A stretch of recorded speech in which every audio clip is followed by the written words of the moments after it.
Hello students, today we'll be discussing about the extensor compartment of forearm, also known as the posterior compartment or the back of forearm. The competencies according to the new CBME curriculum of this topic are as follows. The extensor compartment or the posterior compartment contains the extensor muscles, the nerves and blood vessels. The extensor compartment is covered by the deep fascia, which is thickened at the back of wrist to form the extensor retinaculum. The compartment is floored by the posterior surface of radius and ulna with the intervening interosseous membrane.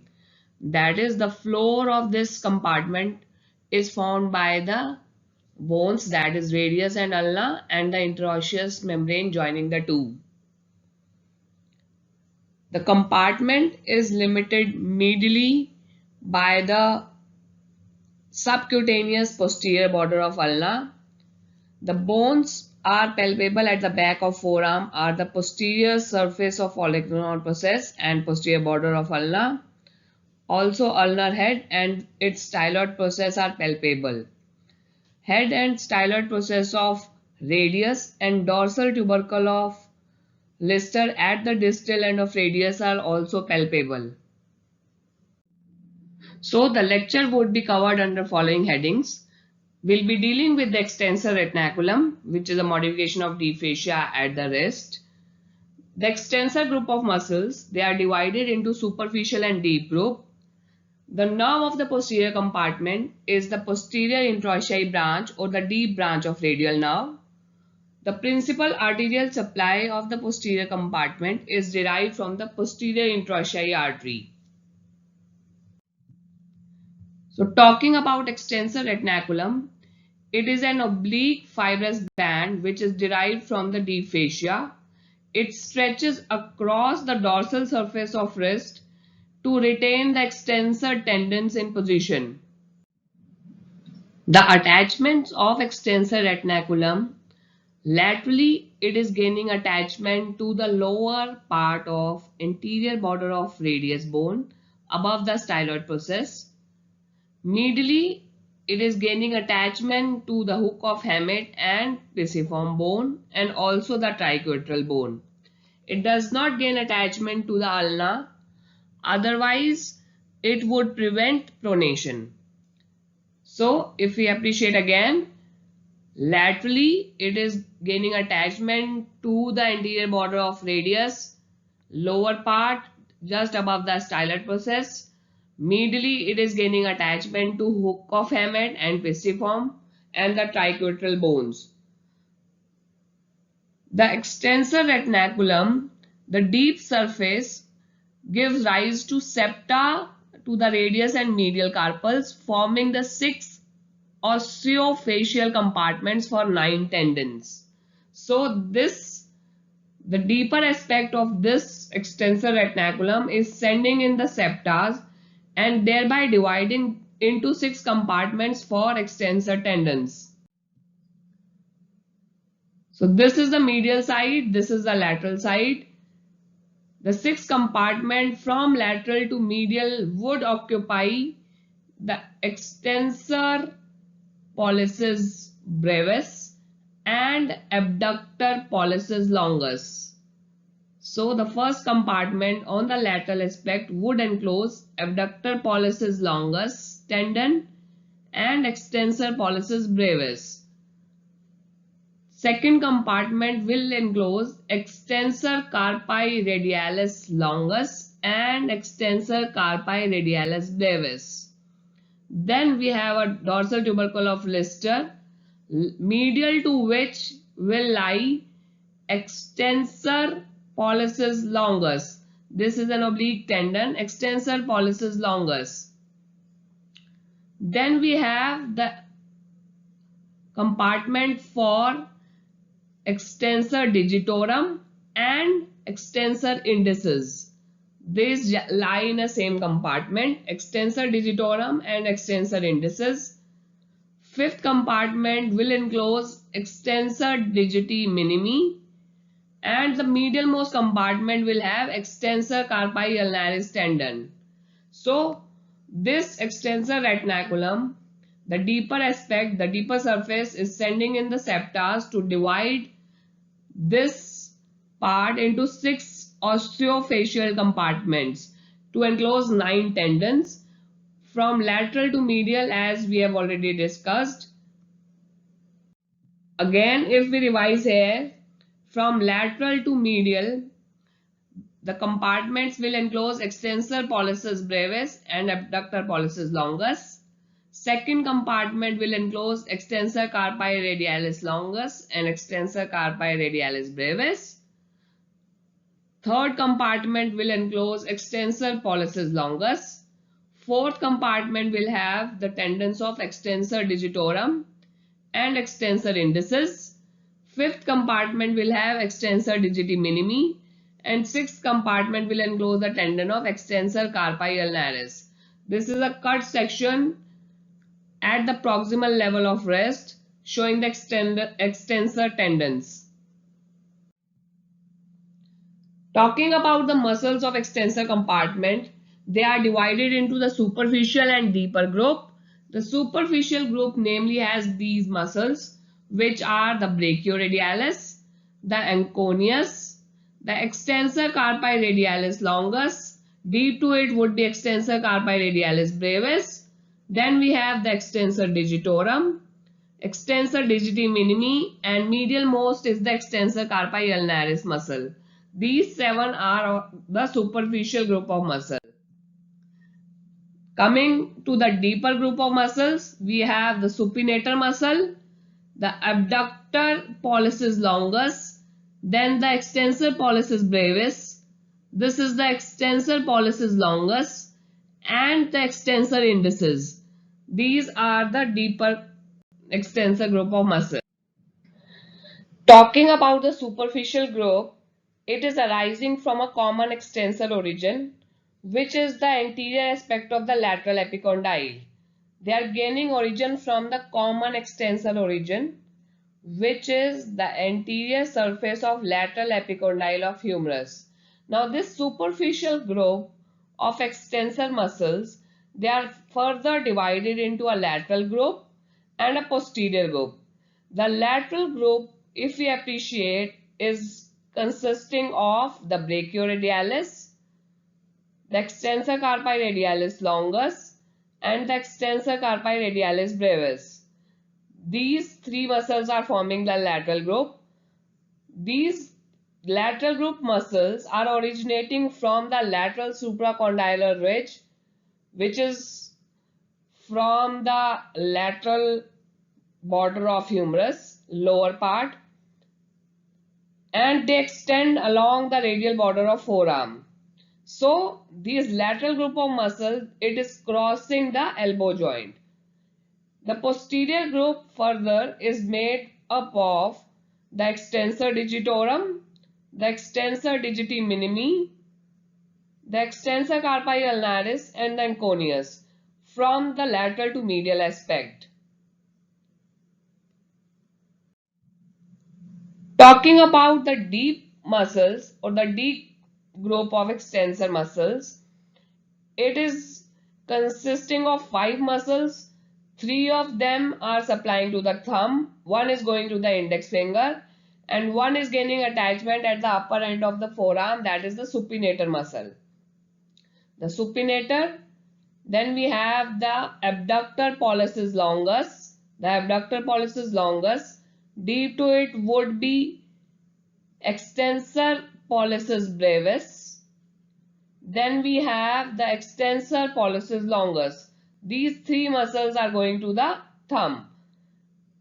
Then we have the extensor indicis, which is going to the index finger.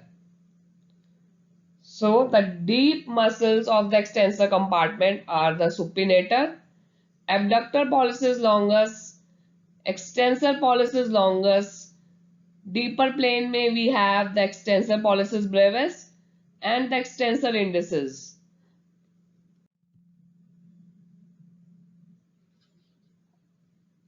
The superficial group is made up of 7 muscles.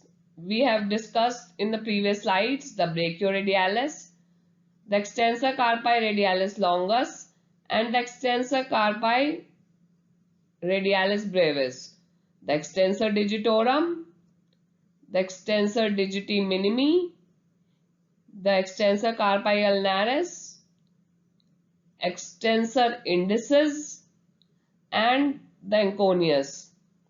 They are all arising from the common extensor origin, which is the anterior aspect of the lateral epicondyle of humerus, except the brachioradialis and the extensor carpi radialis longus, which are arising from the supracondylar ridge, upper two-thirds and lower one-third respectively of the humerus. They all cross the wrist except one, that is the brachioradialis, which is gaining attachment near the styloid process of radius. All the superficial muscles, they are supplied by the D branch of radial nerve except the anconeus, the brachioradialis and extensor carpi radialis longus. The previous 3 muscles, they are supplied by the radial nerve directly. So the anconeus, the brachioradialis and the extensor carpi radialis longus are supplied by the radial nerve. Rest of the superficial muscles are derived by the deep branch of radial nerve. Now we'll be discussing the muscles in detail.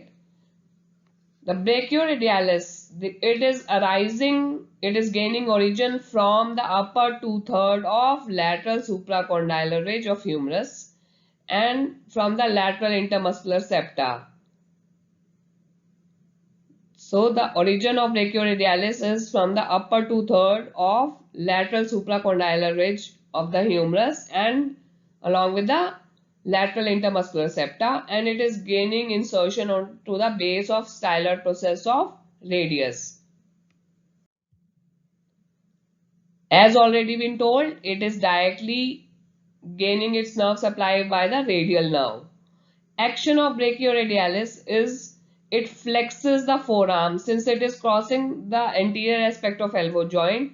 Contraction of brachioradialis will cause the flexion of forearm at elbow joint. Also, it helps to rotate forearms to the mid-prone position.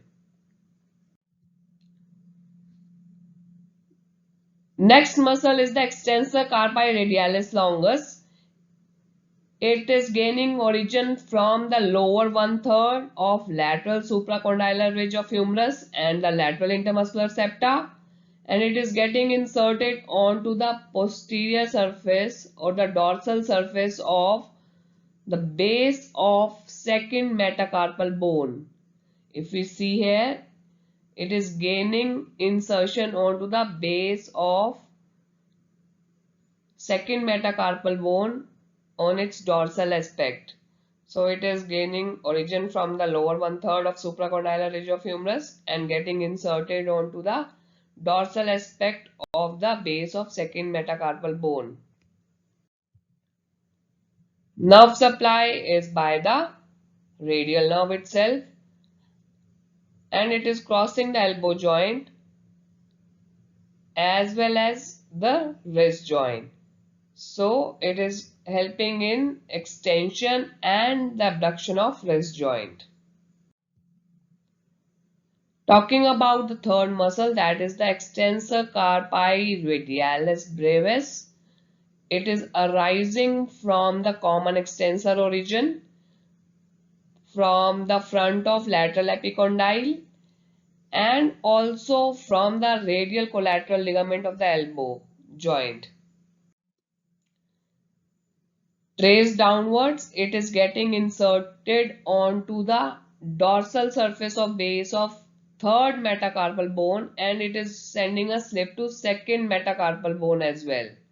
So it is gaining insertion onto the base of dorsal aspect of third metacarpal bone, and it is giving a slip to the second metacarpal bone at the site of insertion.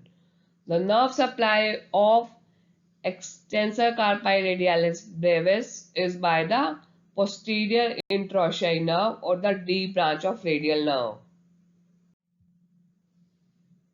It acts as an extensor of wrist joint and the abductor of wrist joint. The tendon of extensor carpi radialis longus and the extensor carpi radialis brevis, they pass through the same compartment of the extensor retinaculum and they share a common synovial sheath. Starting with the posterior group of superficial muscles or the superficial extensors posterior group, starting with extensor digitorum muscle, it arises from the front of lateral epicondyle as common extensor origin and it forms a rounded belly in the middle of forearm where it divides into four digital tendons for the medial four fingers. So it arises from a common origin, that is the lateral epicondyle, common extensor origin forming a fleshy belly dividing into four digital tendons for the medial four fingers. The digital tendons, they are sharing a same compartment with extensor indicis tendon under cover of the extensor retinaculum. At the site of insertion, each extensor tendon, it covers the dorsal surface of metacarpal head and the proximal phalanx and it forms a dorsal digital expansion which is triangular in shape. And the nerve supply of extensor digitorum is through the posterior interossei branch or the D branch of radial nerve. On the dorsum of the hand, the four digital tendons, they are diverging and they are reaching the medial four fingers and they are supported by the three oblique intertendinous bands that are also called the vinculas. They are vincula longa and vincula brevia. They are connecting the tendons, the digitorum tendons to the proximal to the knuckles and they are restricting the independent actions of fingers. So we have seen at the site of insertion, each extensor tendon, it covers the dorsal surface of metacarpal head and the proximal phalanx to form a dorsal digital expansion. The base of expansion, it forms a hood over the metacarpal head and each basal angle is anchored to the deep transverse metacarpal ligament, thereby helping to retain this extensor tendon in the midline of the digit. The fibroareolar ribbon or the fibrous band, it connects the hood with the base of proximal phalanx. The apex of expansion, it lies close to the distal end of proximal phalanx. So this is the proximal phalanx. The apex of this expansion, the triangular dorsal digital expansion, the apex, it lies close to the distal end of proximal phalanx, thereby trifurcating into a median band and two lateral bands. This apex of the expansion, it is lying close to the distal end of proximal phalanx, thereby trifurcating into a median and two lateral bands. This is a median central slip and two collateral slips. The median band or the central slip is inserted onto the base of middle phalanx. The lateral bands, they are further extending distally and they unite before its insertion into the base of distal phalanx. So the median band is getting inserted onto the base of middle phalanx, whereas the two collateral bands or the lateral bands, they extend further distally and they unite before getting inserted into the base of distal phalanx. The margins of expansion, the margins of extensor expansion, they are thickened on its lateral side by insertion of tendons of lumbricals and the interossei muscle, and on the medial side by interossei only. So lateral side, the margins of extensions are thickened by insertion of interossei and lumbrical, whereas on the medial side, the margins are thickened by insertion of interossei only. The dorsal digital expansion, the dorsal digital extensor expansion is formed by the union of tendons of extensor digitorum, the extensor indicis in the index finger, and extensor digiti minimi for the little finger. Also, the palmar and the dorsal interossei and the lumbrical muscles contribute to formation of dorsal digital expansions. All these tendons, they unite to form one tendon which further divides into three slips, a median one gaining attachment to the middle phalanx and two lateral ones, they are gaining attachment to the base of distal or the terminal phalanx. So extensor digitorum, it forms hood that covers the metacarpophalangeal joint of each finger. Then the tendon splits to a central band for the base of middle phalanx of each finger and two lateral bands for the distal phalanx of each finger. Extensor indicis tendon join the tendon to index finger medially, and the extensor digiti minimi, they join the tendon to little finger medially. The lumbricals are gaining attachment laterally and the palmar and dorsal interossei to the respective digits. Talking about action of extensor digitorum, it acts as a prime mover for extension at the metacarpophalangeal joint and also at the interphalangeal joint. The action of the extensor digitorum causing extension at the interphalangeal joint is completed by the synergistic action of lumbricals and the interossei. These will be discussed in detail during lecture on palm.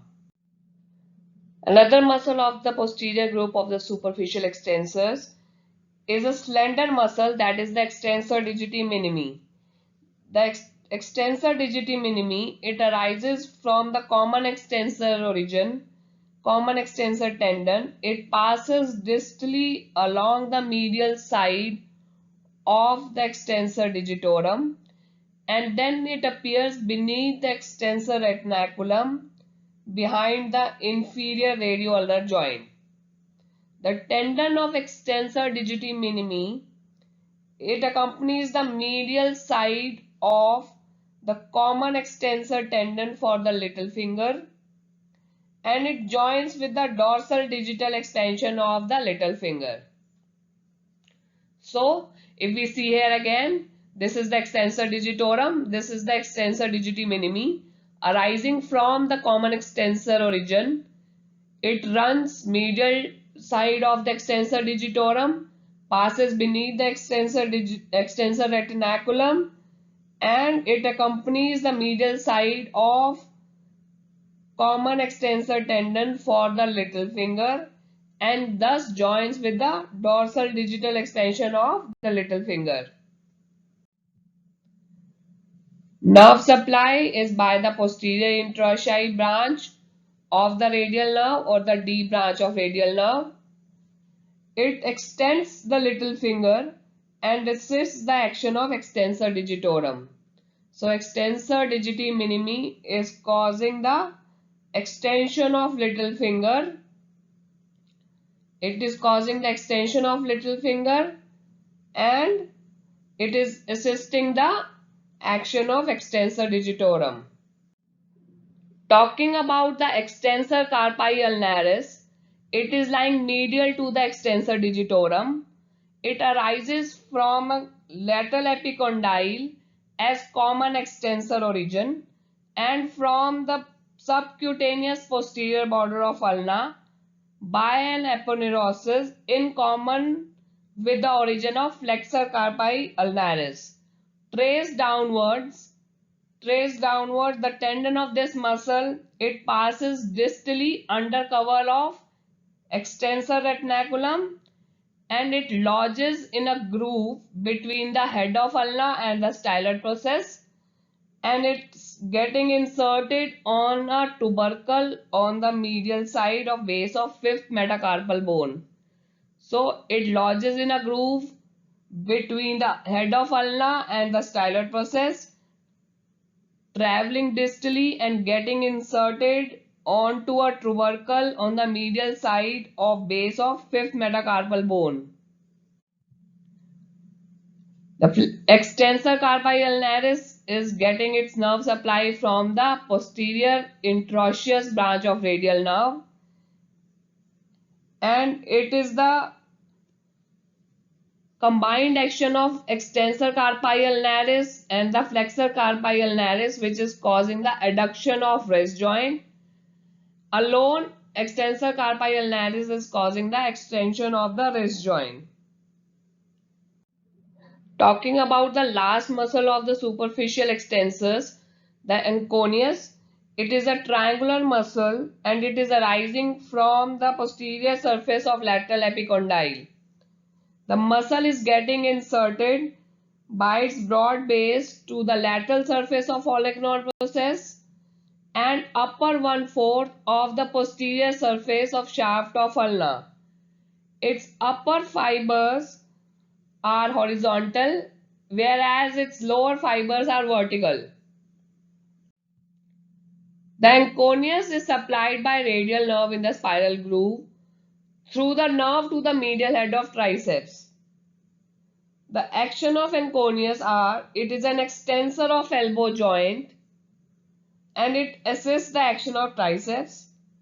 The upper horizontal fibers, they are helping in abduction of ulna during pronation of forearm. Coming to the deeper group of extensor muscles of forearm. The deeper group of extensor muscle, they include the supinator, the abductor pollicis longus, the extensor pollicis brevis, extensor pollicis longus, and the extensor indicis. All the deep group muscles of forearm, they are supplied by the posterior interosseous nerve or the D branch of radial nerve.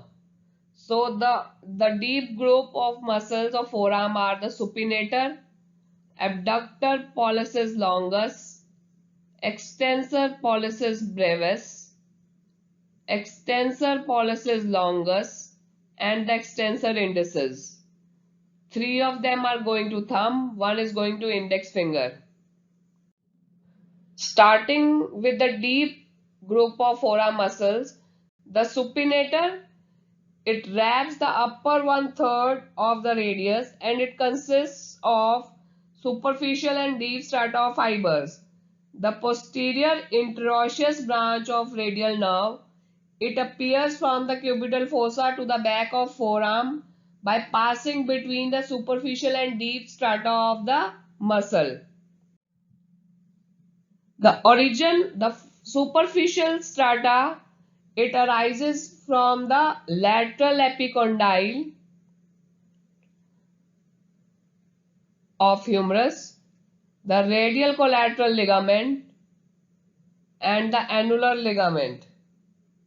The deep strata is taking origin from the supinator crest of ulna and from the depressed triangular area of the bone in front of crest. So, if we summarize the origin of supinator, it is gaining origin from the lateral epicondyle, from the radial collateral ligament and the annular ligament. The deep strata is gaining origin from the supinator crest and from the triangular depressed area of the bone in front of crest. The supinator is getting inserted. The superficial strata, the fibers are sloping downwards and they are going forwards. The fiber are gaining attachment to the upper 1/3 of anterior part of the lateral surface of the radius above the anterior oblique line, And the deep fibers, they wrap the radius from behind and they are getting inserted into the bone between the anterior and the posterior oblique line. So it is wrapping the upper 1/4 of radius. Nerve supply to the supinator is from the posterior interosseous branch of the radial nerve before it passes between the two stratas of the supinator muscle. Action of supinator: it acts as a supinator in extended elbow and it fixes the forearm in supination. Abductor pollicis longus. It arises from the posterior surface of both the radius and ulna and from the intervening interosseous membrane. The radial head involves middle 1/3 of the bone, distal to the supinator, and the ulnar origin extends up to the. The radial origin involves the middle 1/3 of the bone, distal to the supinator, and the ulnar origin extends up to the anconeus. So if we see here, abductor pollicis longus, the radial head, it involves the middle 1/3 of the radius, distal to the supinator, and the ulnar origin, it extends up to the attachment of anconeus. Abductor pollicis longus, the muscle emerges downwards and laterally between the posterior and lateral group of superficial extensor muscle. It goes downwards. It forms a round tendon which spirals around the brachioradialis and it is getting inserted into the radial side of the base of first metacarpal bone. So it is going and getting inserted onto the base of first metacarpal bone on its radial aspect.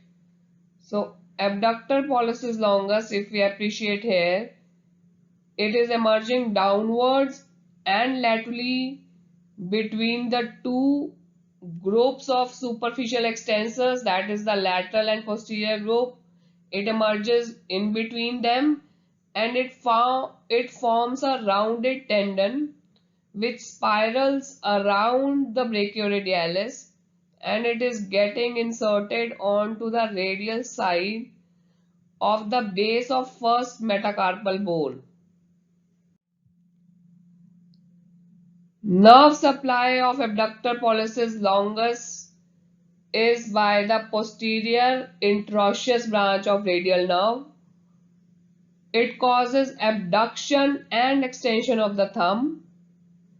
If we appreciate here, this is the tendon of abductor pollicis longus, extensor pollicis brevis, and the extensor pollicis longus. The space enclosed between them is the anatomical snuff box. Talking about the extensor pollicis brevis, extensor pollicis brevis is arising from the posterior surface of radius below the abductor pollicis longus and from the intervening interosseous membrane.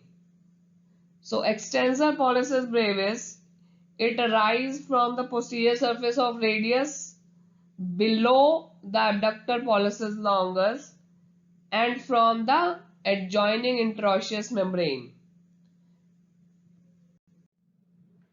Talking about the insertion of extensor pollicis brevis, the muscle is lying medial to the and it closely follows the course of abductor pollicis longus. If we see here, this is the extensor pollicis brevis and this is the abductor pollicis longus.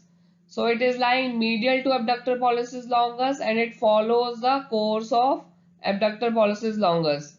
The tendon of both the muscles, they lodge in a groove on the lateral side of distal end of radius.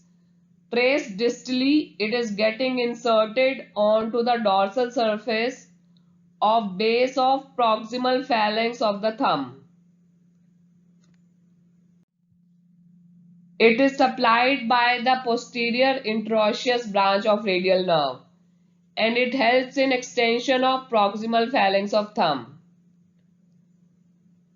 If we appreciate in this figure, the tendon of abductor pollicis longus, extensor pollicis brevis, and the extensor pollicis longus, they enclose a space that is the anatomical snuff box.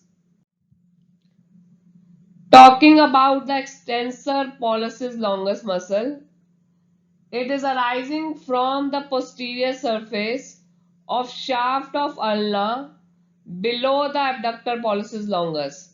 So this is the abductor pollicis longus, this is the extensor pollicis longus. It arises from the posterior surface of shaft of ulna below the abductor pollicis longus and from the intervening interosseous membrane. The origin of extensor pollicis longus, it extends higher and it overlaps the brevis muscle. So the extensor pollicis longus overlaps the origin of extensor pollicis brevis.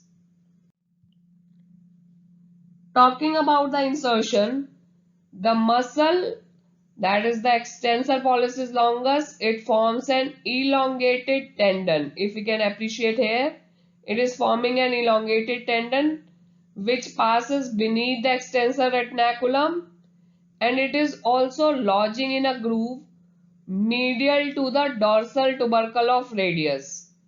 So this is the tubercle of radius. It is lying on the medial side of that dorsal tubercle of radius, the tendon of extensor pollicis longus. The dorsal tubercle of Lister acts as a pulley around which the tendon of extensor pollicis longus changes its direction, and it is passing downwards and laterally, crossing superficial to the extensor carpi radialis longus and extensor carpi radialis brevis, and it is getting inserted onto the dorsal surface of base of distal phalanx of thumb. So it is the tendon of extensor pollicis longus. It is changing its direction around the dorsal tubercle of Lister, and it is passing downwards and laterally, crossing superficial to the tendons of extensor carpi radialis longus and extensor carpi radialis brevis, and it is getting inserted onto the dorsal surface of the base of distal phalanx of thumb. Nerve supply of the extensor pollicis longus is again by the posterior interosseous branch of radial nerve, and it is extending the distal phalanx of the thumb. As already been told, it is forming a boundary of the anatomical nerve box. The extensor indicis, if we talk about it, it is arising from the posterior surface of shaft of ulna distal to the extensor pollicis longus and from the adjacent interosseous membrane. So this is the extensor indicis. It is arising from the posterior surface of shaft of ulna distal to the origin of extensor pollicis longus and from the intervening interosseous membrane. The muscle tendon is passing beneath the extensor retinaculum, and it lodges in a compartment deep to the tendon of extensor digitorum, with which it shares a common synovial sheath. So the tendon of the muscle, it passes beneath the extensor retinaculum and it lodges in a compartment deep to the tendons of extensor digitorum. We have already seen the compartments. 6 compartments are formed by the septa sending in from the extensor retinaculum. So the extensor indicis is sharing the compartment with the extensor digitorum.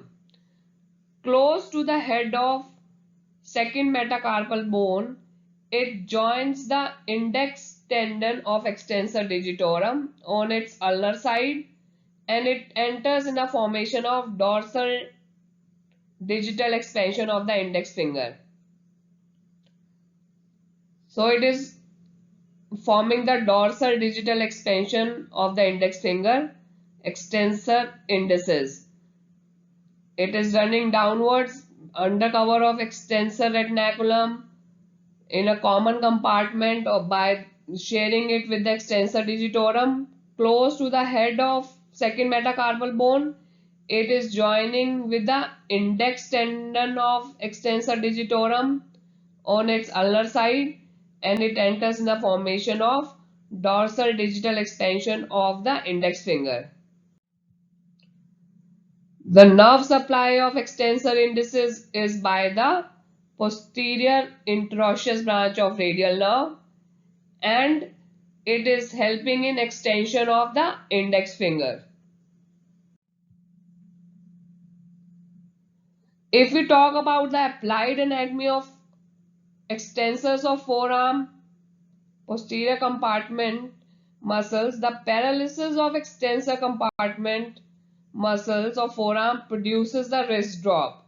That is due to the injury of radial nerve above the level of origin of posterior interosseous branch or the D branch in the arm or axilla, and it is causing much difficulty to the patient as they cannot grip any object firmly in hand without the synergistic action of extensor group of muscles.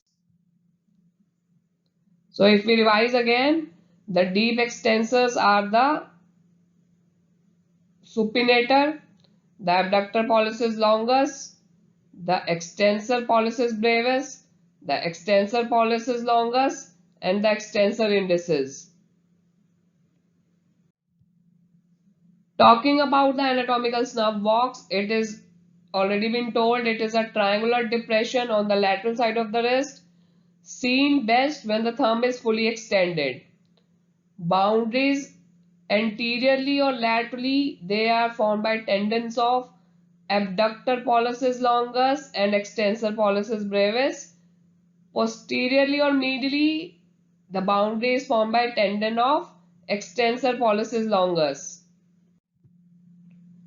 Roof of anatomical snuff box is formed by skin, fascia, and it has the beginning of cephalic vein which lies on the roof, and it is crossed by the superficial branch of radial nerve.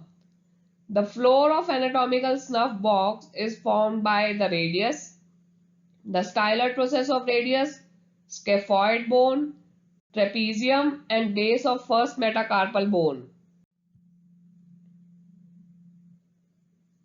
The styloid process of radius, the trapezium, and scaphoid bone, also the base of first metacarpal bone, they form the floor of anatomical snuff box. The radial artery can be palpated in this, which lies in the floor of anatomical snuff box. The cephalic vein is formed in the roof of anatomical snuff box. Also, the cutaneous branch, the superficial cutaneous branch of radial nerve lies in the roof of anatomical snuff box. Here again, if we appreciate, the boundaries are formed by the abductor pollicis longus and extensor pollicis brevis. On the lateral or anterior aspect, this is the posterior or medial aspect, is formed by the extensor pollicis longus.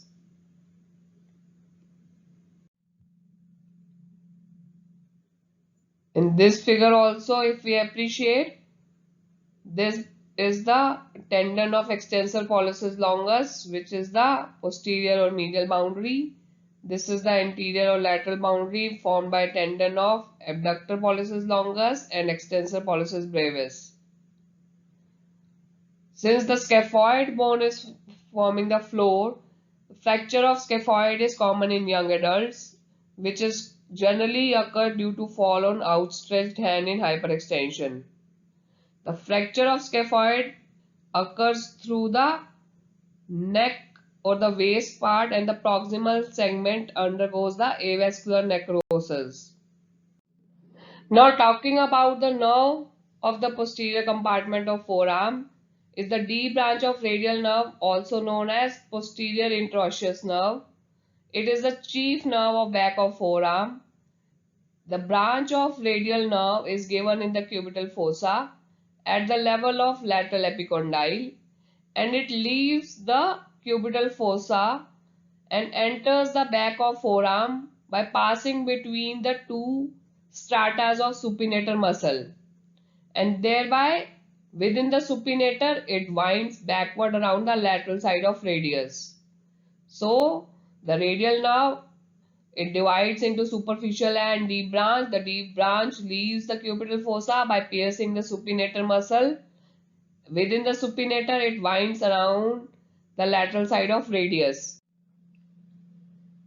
It emerges from the supinator muscle on the back of forearm, lying between its superficial and deep strata.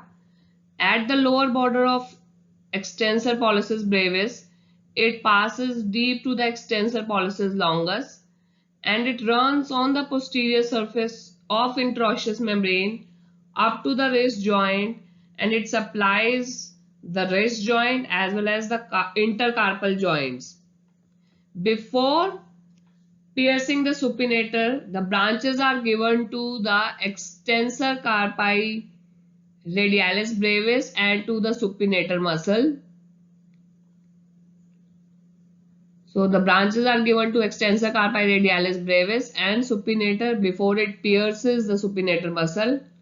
While when it pierces the supinator, another branch is given to supinator muscle, and after it emerges from the supinator, the nerve gives short branches to extensor digitorum muscle,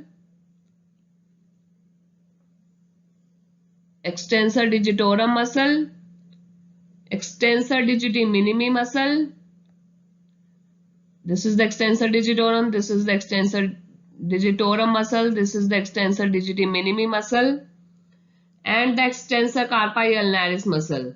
So after it pierces the supinator, branches are given to the extensor digitorum, extensor digiti minimi muscle, and the extensor carpi ulnaris. It also gives two long branches, a lateral branch which supplies the abductor pollicis longus and extensor pollicis brevis, and a medial branch which supplies the extensor pollicis longus and extensor indicis. So medial branch is supplying the extensor pollicis longus and extensor indicis, whereas the lateral branch is supplying the abductor pollicis longus and extensor pollicis brevis.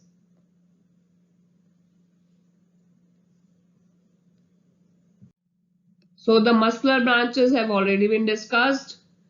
Articular branches are given to the wrist joint, the distal radioulnar joint, intercarpal and intermetacarpal joints. Sensory branches are given to the interosseous membrane, the radius and ulna. The deep branch of radial nerve, it may be damaged during an operation for exposure of head of radius. Since the extensor carpi radialis longus and brevis are spared, the wrist drop does not occur. Talking about the posterior interossei artery, it is a small terminal branch of the common interossei artery which arises from the ulnar artery in the cubital fossa. It enters the back of forearm by passing between the oblique cord and the upper margin of interosseous membrane. It appears on the back of forearm in the interval between the supinator muscle and the abductor pollicis longus. There is a gap between the supinator and the abductor pollicis longus. The posterior interossei artery, it appears on the back of forearm through an interval between this supinator muscle and the abductor pollicis longus muscle.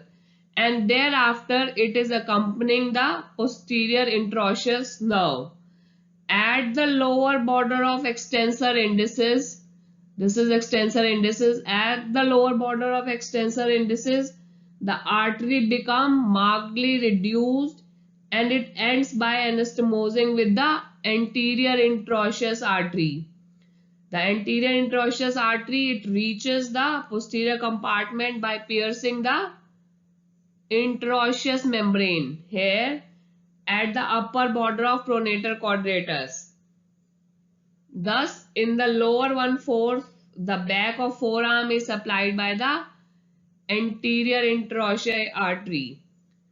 The posterior interosseous artery, it gives off an interosseous recurrent branch which runs upwards and it takes part in anastomosis on the back of lateral epicondyle of humerus that we have discussed when we have done the anastomosis around the elbow joint. So this was all about the posterior interosseous artery. With this, we come to an end of the extensor compartment of forearm. Thank you.